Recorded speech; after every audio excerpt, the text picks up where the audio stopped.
جرس جنتا خياتين سينا الردي بورا السلام عليكم ورحمة الله وبركاته إرجان سنجي بود يويا إلمان أرومو مسلمة كريستانا واقفة قهنا هندن قبل الليل كم جرت النجي وما فيا أراكم بكم ومتدرين تيا كتاب جاور محمد جدي كتاب جاور محمد جدي قرتي أسرة والفتو جرتني ولتي جرتني مال والقلو جرتني سياسة لا خوف لا تبجا دلقا مالي ولولو سنبرباچو سيقل غند والبابتني إسنما ولا الربس مالي أرومون غند باتون جرتو إسنما تو قادما تيسني في قادمان كيسن فا ولولو مال خيستو ورمو ولولو جرخو لمان ورغرتي والفود أمبيكم أرومو خيسا إسلام ما وليه قال لهم ورا الفود أمبيكم نجوم أتيس انتلو نجوم جار سخيل أبد أتيس أبليس نجوم جار تيتيل أبد كابسون أرمو اتفقتي سيقولي كابسون أرمو والفتاني والمال تاتني هو يجتني calm down سيقولي سو تدلين كابسون خفلا تبجا هنجما غورا أكاميركان غرتي بوجا والربصا قلتي قلقلو دفتي ولينيراتي ناتوخان أكنا بردا سيقولي أمازيس أرومما أبيي نمني مرما جرونجرو جاور أبيي الر أرومو متي أبيي جاور الر أرومو متي جولين ندينو أرومو جرو سرني أبيي نونتو أرومو نتو game is over يلا تانا دبين ونير واللولو قمنو ونير والمرمو قمنو سرنا وقا جاغوتو أبيي مال دلقي جني لالو أما جاور رئيس لالو قمنا يجو مرو لالو قمنا يجو هقنو تورمو اندلالو قمنا يجو يلا سانيفو ونما والفتاني غند والبابتني ماريخي ججتني موسيقى در غافا شيخ أبو تافان دورما قبني أسيف الدني شيخ قرر الريبان ندور كتن يا خلبوت هنجرتو ججو چل جانا دقي فردام خطابني جاور محمد مال الرتاي وقال فجرتو نسلي ما يجو كتابني جاور محمد دجي سوسو سيتوري مسارا منغستي دولتي مليلكسني مي هارا ابي جارتيو سوسو سيتوري سيغل إرجك جاور خطابان برئيسه هنگا بوجه غبهتي أبي خنينة فلتة خنينة هريباتي اللي كمسيسه دكتور جمچور رفس دكتور تجساس أني بيتر دكتور جمچور رفس جرمالي أبي هريبات أبي جراي هريبات أبي جراي إيجا غيام بكمماس دك جيرمني دفيجو نمني نيروبي تيملو دكين سوسو نيروبي تون غرتي سوسو تشوتي هاي بريزيدنتي بياتو اناغوريشن جيسو ديمو كاخو جيسو ديمو خطابا اي بفمو ديما نمني خنفيستي هاي مالك يا مانتاد بريزيدنتي بيوهي تو كوانغو قبچو ديماي ها افيرا دبلوماسي الدنيا تناغوديخا قبچو ديما جاني نمني غرتي مغالو ما نيروبي تو شاك تاتي سيقل شاك تاتي مالتو ديما جرا نمني امنو ددبي سيقل خانا إدو دغرتي نميتشي نراي ميغا باچا دبليخم وانسني جما بيا سيادين سيا اوتالي بيا دقي بيا جرا هوغي ابي تدولو ابو ام بيا جرا بر فين جراجي بر امباسادرو تساني تو بك جرا نمبيو بر سرني خون انتو وني جنو مات هوغما سي فيدمو ديمو دوكي سر دلي سر رتول سبافتا عمل ابي كسي هوغيتان دوتي جراتي سيقل بريزيدنتي تاتي امباسادر تاتي جنرال تاتي دمساتي متي غيوما ستي عجبي دفه دوكي سر ددوتي اكا شيكوتين غرتي مي خطابو شيك ابو تاوغي مسجد رك دوكي رادد جي قرامي اني هوغما ستي عجبي دوكي سر ددوتي سر رتول سبافت نامچ خنا امباسادر تچساتو بكجرم بيخ نيروبي جيرمو سيقول أمريكا بشنانو جرامو فين جرام بهوجي كتلفونا قلالو يتقولوا هاي برام فين إنجي ما فان كاتشو جرايا يا دربا ما أتأجر تاجيتو مسل كي رجعو قولي بدأ بالذكرنا خيسا نام أفوريتو سر تجاور ما مجيب أفرنسي في اللقاء تكفان أبي جاور ما مسلا أكنت الكينيا تشوف هدايتو أركا جاور محمد يو جاور جت أبي Abiyyi hoggii hirriibni didina waa lamatti yaaman siin jedhan namni Dr. Tichi isa raffisu hoggii himu yoo hirriibni Abiyyi didee takka wayyaane Tigre jette jambiretti takka Jawaar Mohammad jennaan hirriibuma kuta jaansi. Waa lamaan kana gurraan dhaga'uun fedhu siin. Abiyyi ama gurraan Jawaar waan jaamu dhaga'uun fedhu takka. Lammaffaan Daani'el Kibrati. Sadaffaan Timootis kana namicha ministeera Haaji Alaaf Jawaar Mohammad lubburraa jibba. Afraffaan Alamuu Simeeti. Alamuu Simeetis nama ilkee nyaachuu fedhu kun Awwaluu fi Adaanish maal kunis ni jibbanii tanneenuma harkaan qabdu dhiisite wadalloota tanneen. So saniifuu jara kanaa jechuu kasirri jibbu. Hoggis amma kaasee jechuu amma Timootis kaasega. Yaa Timootis dafiiti ceehiin. Namicha Keeniyaan maallaqa biran kuttu ni beektan. Keeniyaan maallaqa biran kuttu. Keeniyaa dhaqi diploomaasii dalagi kitaabni kun hin eebbifamu akkan eebbifamne godhi jedhanii mootummaan irra dalage. Osoon namicha ergin duratti keeta qaaleessanii karaa san nama deemu qoratanii maal godhanii sodaachisanii maaliif ichi yaatan maal Naayiroobii gootan maal dalagaa qabdan jedhanii daangaa muyyaalee hunda cufanii hay qiyaamaan taatee bara. Qiyaamaan taatee namichi gartee girgirii guutuu keessa galee namicha erganii kitaabni kaansel ta'e jechuudha. Qaanii. Akkamin namni yaada sodaata. Kitaaba jechuun yaada bara. Gaafa kitaabni kee gubatu akkamin namni yaada gubaa. Yoo isin hin taane dubbiftanii dhiiftanii jettee iyyuun turre egaa uummata Harargee gaafa Harargeen kitaaba kee hin taane jettee bara Harargeen tun karaama qabdi. Namni gabbahee ida'amuu gubee Harargee maa gubdan jennee lollee qiyaamaan taate sheeka abbuutaa afaan girgiriin taate rifeensi kiyya kamma nama laatee kun gaafa dhumee beeka. Osoo lolu qiyaamaa akkami gubdan jee idaan jarri karaamaa waa harka afaan kaayyatee harkee wanni kun hin taatu jee gubee jechuudha.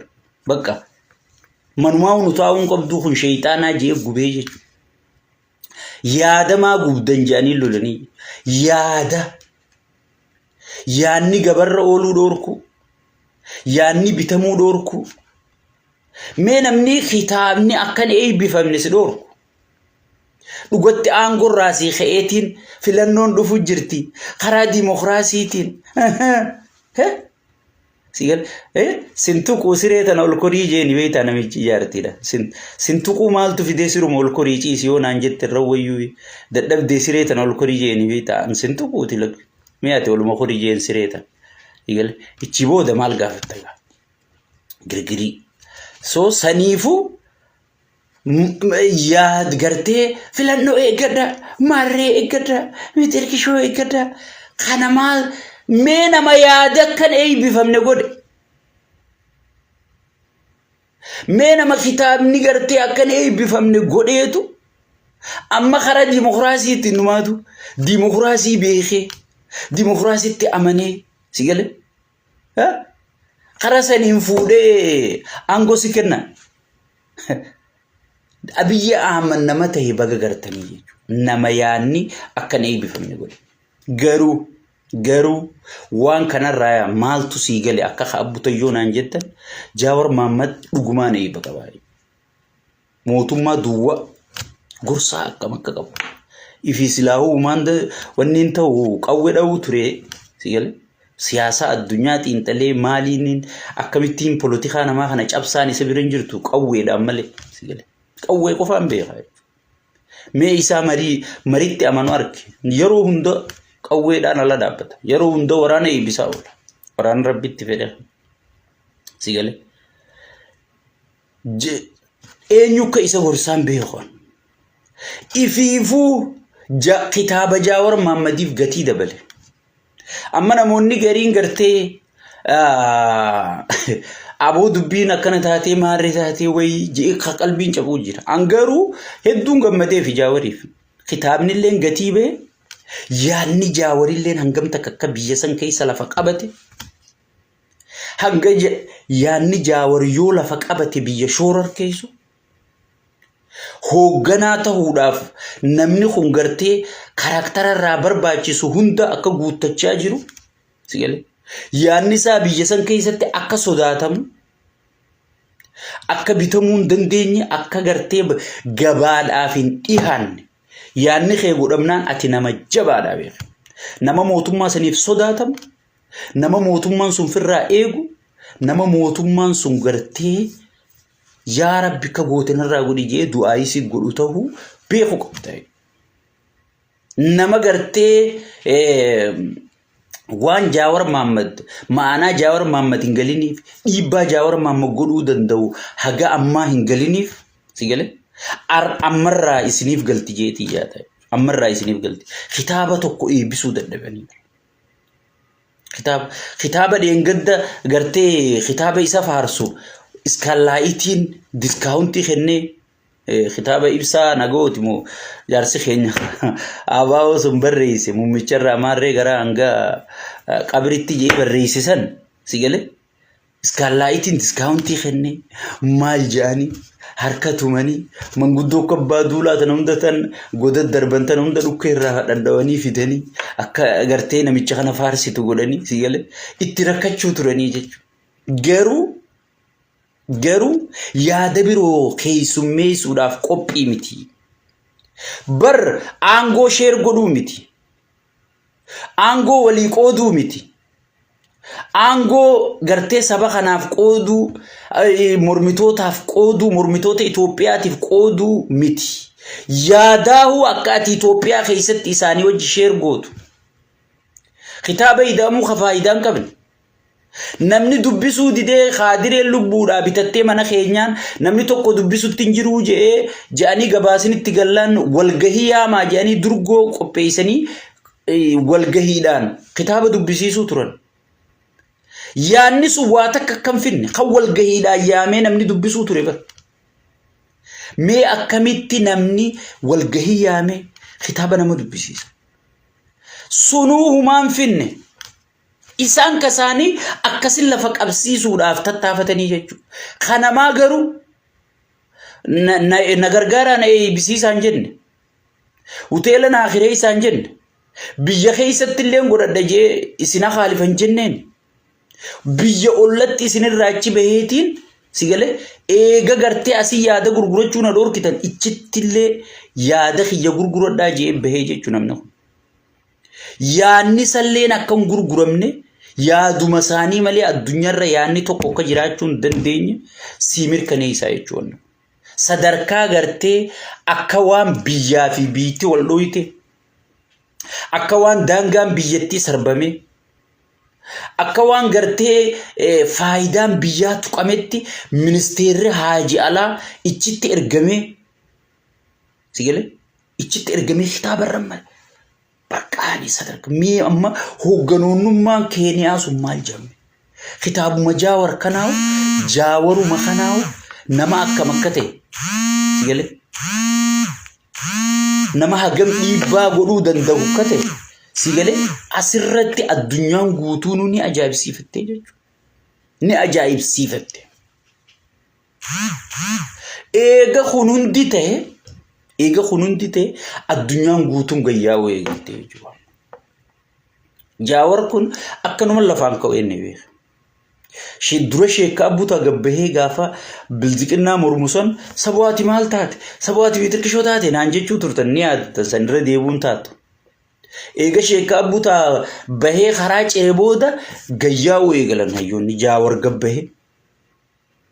Eega Jaawar gabbahee booda Ameerikaanis gabbaate kun. Ganaa distiin abiyyi shuumoon okkoteen bishaan fixachaatuma deemti malee bishaan hin jiru jechuu kanaa booda. Bishaan siyaasaa fixattee jirti. Wanni hundi harkaa baatee jirti. Wanni hundi harkaa baatee jirti jechuudha. Saniifuu Ameerikallee gabbaatee jirti. Arra ekonomiksiin hundi waan barreesse gartan. Foran wanti sun gaazexaan guddaan gartee warri dipiloomaasii addunyaa kana Afrikaa kana masruufa kennu gaazexaan dubbisu sun hundi waan barreesse arkitan. taphni dhumatee jira jechuudha. Taphni dhumatee jira jechuudha. Saniifuu Jaawar Mahammadiin baga gammaddee jennaan jechuudha. Gowwaan gartee wahiin dhawajee if dhawa.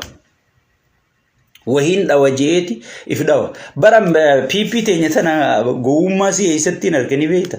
Gaafa Tiraampi filatu namni dura gaafa Tiraampi filatamu namni dura baga gammadde jeen Abiyyi beeka.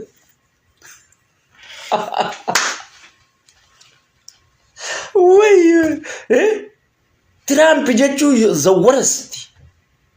Nama harka Abiyyiin feene beeka. Ni beeku inni. Eegasiitti dawwaleeti yaaboona qunnamsiisaa jee nama meeqa kadhatee silkii jalaa kaasuu dide. Nama isa qunnamsiisuu barbaadu san hundaa wajji wal qunnamuu dide. Angaafasiin saboo maaluma deeggaruu turre. Maaluma wayii beeka jennee maarree jaalala. Miitilkishoo maarree. Miitilkishoo baa maarree. Jennee idaan yaa obboleessu. Gingilchaan bishaan waraabuu turre. Sigale. Bar Tiraampi waan inni ta'ee beekanii jira. Faarsee bulaa hunda laalamee piroofaayila Tiraampi godhatanii maal godhatanii. Tiraampi kun beeki nama gartee sigale Abdel Fattah al-Sisi namichi Masrii kunii fi Tiraampi jechuun akkana laa waliin lubbu. Abdel Fattah gaafa Tiraampi aangoo qabatu daarekti dawwalee haaseen. Abiyyi garuu dibloomaasota hundarra deemeeti itti dhufuu dadhabee jechuudha. Amma ifarke maal fiduu danda'a wanni fiduu danda'a angaafas naagalee jechuudha. Akka wanni takka humaatan beekti. So saniifuu Jaawar Mahammad baga gammaddee baga injifattee jechuudha. Injifannoodha. Eega kun ta'e booda. Eega kitaabni Jaawar girgirii uume booda. Arra qaallichi kabbalaan akkuma reefu isinii barree 4 kiiloo keessa wadala saafaan Oromiyaa irra haate kana yaamee durani kabala siinjaan kabbalatti gilliq boskii tan hundaan bar waajjira kanan naqatee tuma jedhanii bar akka ijoolletti si'el kabbalaan garagalcheeti amma hatattamaan deeme uummata mariisisi jedhanii ni jiran arra kaleessa waajjira paartitti mari'achaa oolanii jechuudha. Mari'achaa oolan. Maal goluu qabna nuti duraan Amaaraa fi Oromoo Tigree ummata kana adda harkifne Oromoodhaan kun ogumaa keessan isinii baafne jenneen Amaara fitu jirre jenneen Tigree fitu jirre jenneen akka waan Oromoon Amaara nuufiti Tigree nuufiti jetteen sigale inni aangoo isaatiif godhaa beeka akka waan